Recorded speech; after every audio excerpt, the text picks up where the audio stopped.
Hi, you guys. Today we're going to talk more about trauma, and this time we're going to break the definitions down a little bit, and we're going to talk about two different kinds of trauma. And one of them we call big T or capital T trauma. And kind of like it sounds, that just means like a big event. Another way of thinking about big T trauma is that it can be something that you only have to experience once to potentially have problems with. So like if I told you that I'd been through Hurricane Katrina and I had some ongoing issues with stress after that event, you wouldn't ask me like, oh, well, was that the only catastrophic flood you were in? You only had it happen one time? Like once is enough, right? So things that are immediately life-threatening, a bad car accident, a plane crash, active combat, sexual assault, childhood abuse or trauma, things like that are often what we think of when we make that list of like big T traumas, okay? And again, another way to think about that is you only have to experience something like that one time to potentially have some issues with it, all right? So the second kind of trauma we call, surprisingly, little t trauma. And it's really important to think about that in a different way, because when we look at a single event of something that might be little t trauma for somebody, that event in and of itself doesn't look like a big deal. Okay, so for example, moving to a new city and having to start in a new school. That's the kind of thing that might happen in somebody's life, and it might cause some stress, but especially if you have like supports around you and you have a way to enter this new environment that you feel confident about, then that's the kind of thing that might cause some stress, but you're probably not going to look back and see that as traumatizing. When we talk about little t trauma, we're not talking about the size of the event. What we're talking about is frequency. The frequency of this thing occurring, and especially when we don't have good coping strategies or a good support system to help us with it. So one example I often use with audiences is think about the last time that you failed at something. And I don't mean like it wasn't a big deal or you lost a game of Monopoly. I mean like you failed at it. Maybe it was something that was important to you, or that people saw you fail, or like if you go take your driver's test and you fail and you're really upset, that's stressful. Most of us would experience that as stressful. But then what do you do after that? Well, you probably do a couple of different things to help cope with that. So the first thing is you might just practice and get better, right? So you fail your driver's test and you practice more, and then you set yourself up to be successful the next time you do it. You study harder for the next test, whatever that is. Or you might decide that it's something that you're just not very good at, and you're going to find a way to not have to do it. So if you are not comfortable in big groups of people, then you look for jobs that you can do where you don't have to interact with a lot of new people all the time. You hang out with a small group of friends, and you're not usually putting yourself in situations where you have to meet a bunch of new people. You figure out a way around it so you don't have to deal with it. Those are two really great coping strategies to address that.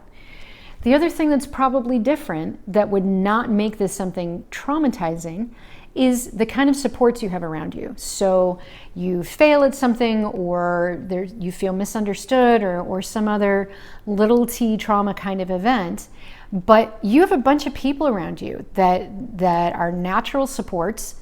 And that's a term we use that just means they're not being paid to be in your life like a staff person, but they're people that are in your family or your friend circle, and they know you and they value you and they build you back up. So even though you felt demoralized or embarrassed or stressed out about this event, you have all these people around you that kind of give you that support again until you feel better, right? So what can make for little t trauma that can gradually create an effect in someone's life is stressful events that in and of themselves might not be a big deal, but they don't have sufficient coping skills for handling it, or they don't have the freedom to just not deal with it, and they don't have necessarily a robust system of people around them who are natural supports who are there to build them back up again.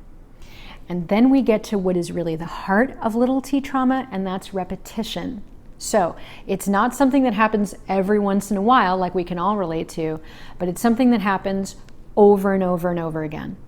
So, for example, one of the things on my list of potentially little t trauma events would be feeling like you were not listened to. All of us can relate to that. All of us at different times have felt like somebody wasn't hearing us. And that's just part of being human. But now imagine that you felt that people weren't listening to you day after day after day, maybe multiple times a day, day after day, week after week, month after month, year after year, decade after decade. When we talk about trauma in people with developmental disabilities, we really start to see the role of little t trauma. We already know that if somebody has a developmental disability, they may be at greater risk for some of those big T trauma events. They may be at greater risk for assault, bullying, victimization, exploitation, the things on that list. But we also know that they are at much greater risk for that little t trauma, those stressors that we think of, being isolated, feeling like you failed at something, feeling overwhelmed, feeling not listened to. But it's not just an occasional thing, it's over and over again. And they may lack either robust coping strategies or the freedom to say, oh, I guess I'm just not going to deal with that. And they absolutely may lack a lot of natural supports around them to encourage them and help them feel better. When you put all of that together, when we talk about the incidence of trauma with developmental disabilities, we really see that from both directions, the folks that we serve have a much higher risk of experiencing levels of traumatic stress. And I'm going to put one more thing in there. When we think about how do we screen for that, how do we diagnose that, how do we see trauma, what's important to keep in mind is we may, and that's a may, right? It's not for sure, but we may have enough of a history for someone that we do know that they've experienced some levels of big T trauma. We may know that they've experienced sexual assault or bullying or victimization or something like that, childhood trauma, etc. We probably have no way of recording how many thousands of times just over the course of 1 year in their life they have felt ignored, misunderstood, not validated, felt overwhelmed, felt confused, felt like they failed at something. And the list goes on. There's, to date, as far as I know, no way to measure that level of stress in someone's life.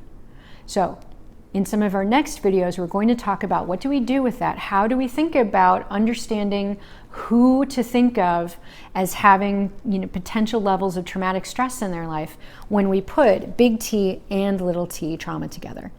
And we'll talk more about that. So wrapping up, here's what you need to remember about trauma.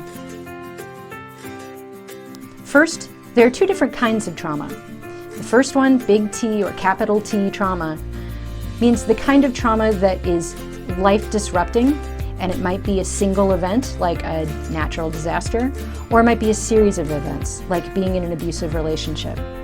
It's something that's severe enough that makes someone think that they might be about to die or be emotionally wiped out or annihilated. Little T trauma is the second kind of trauma.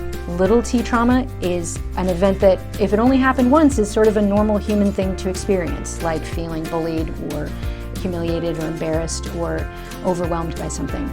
The difference is it happens over and over again. And if someone doesn't have a lot of supports or coping skills, when that builds up over time, that becomes traumatizing. The third thing to remember is that people with developmental disabilities are more vulnerable to both kinds of trauma. So we have to be thinking about both of them when we think about folks with intellectual or developmental disabilities.